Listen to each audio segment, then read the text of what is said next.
আসসালামু আলাইকুম রহমতুল্লাহ বরকাতুহু। সম্মানিত দর্শক শ্রোতা বন্ধুরা, আমি এখন দাঁড়িয়ে আছি মসজিদুল নববীর সামনে। আল্লাহ রসুলের যে মাজার, আল্লাহ রসুলের মাজারের সামনে দাঁড়িয়ে আছি। আসসালাতু আসসালামু আলাইকা ইয়া রসুল আল্লাহ, আসসালাতু আসসালামু আলাইকা ইয়া হাবিব আল্লাহ। দেখুন, মসজিদুল নববীতে আমরা আজকে 6 দিন হয়ে গেল, আজকে কাল হলে 7 দিন হবে। 6 থেকে 7 দিন আছি। প্রত্যেক দিন মাগরিবের নামাজের পর বা অন্যান্য নামাজের পরে, বিশেষ করে মাগরিবের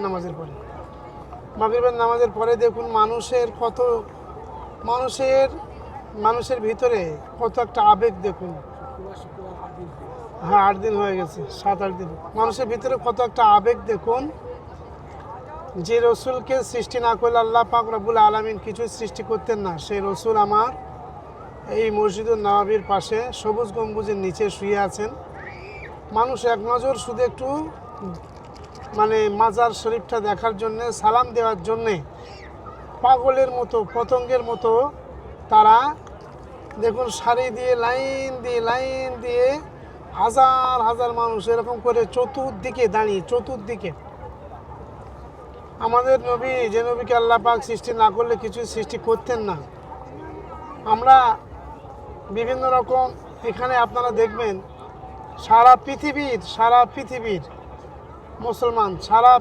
মুসলমান, Africa, Jordan, London, America, Thailand, Malaysia, Indonesia, Norway, Denmark, সারা পৃথিবীর মুসলমান বিভিন্ন রকম মানুষের দেখতে, বিভিন্ন রকম লেবাস, বিভিন্ন রকম পোশাক।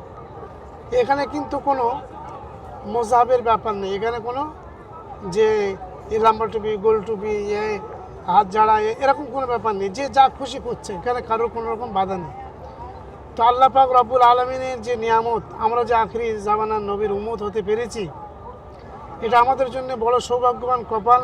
আরও সবচেয়ে আমরা যারা মদিনা শরীফে আসতে পেরেছি, মক্কা শরীফে এসে কাবা বাইতুল্লাহ দেখতে পেরেছি, যে মক্কা মদিনা শরীফে এসে আল্লাহ নবীর মাজারে যে সালাম দিতে পেরেছেন, তার জীবনটা ধন্য হয়ে গেছে। দেখুন, লক্ষ লক্ষ মানুষ সারা মসজিদুল নববীর চতুর্দিকে লক্ষ লক্ষ মানুষ, তারা আমার রসুলের রওজা মুবারকে সালাম দেওয়ার জন্যে পাগলের মতো ঘুরে ঘুরে বেড়াচ্ছে। আপনারা দোয়া করুন, সঙ্গে থাকুন। এখানে অনেক কিছু জিয়ারাত, রসুলের মাজার শরীফের সালাম এবং অনেক তদবিরের কাজও করা হয়েছে। আল্লাহ পাক রব্বুল আলামিন আমাদেরকে যেন কবুল করেন। যে উদ্দেশ্যে আমরা এসেছি, আল্লাহ পাক আমাদের উদ্দেশ্য সফলতা দান করেন। আল্লাহ পাক বারবার আমাদেরকে আসার তৌফিক দান করেন। আপনারাও আসার চেষ্টা করেন, নিয়ত করেন। আপনারা দেখুন যে মসজিদুল নববীর পাশে মা আয়েশা সিদ্দিকা রাদিয়াল্লাহু তাআলা আনহার হুজরাতে আল্লাহ নবী শুয়ে আছেন। আপনারা এই জায়গাটা একটু সন্ধ্যের পরে কেমন লাগে, এই জায়গাটা একটু আপনারা দেখুন।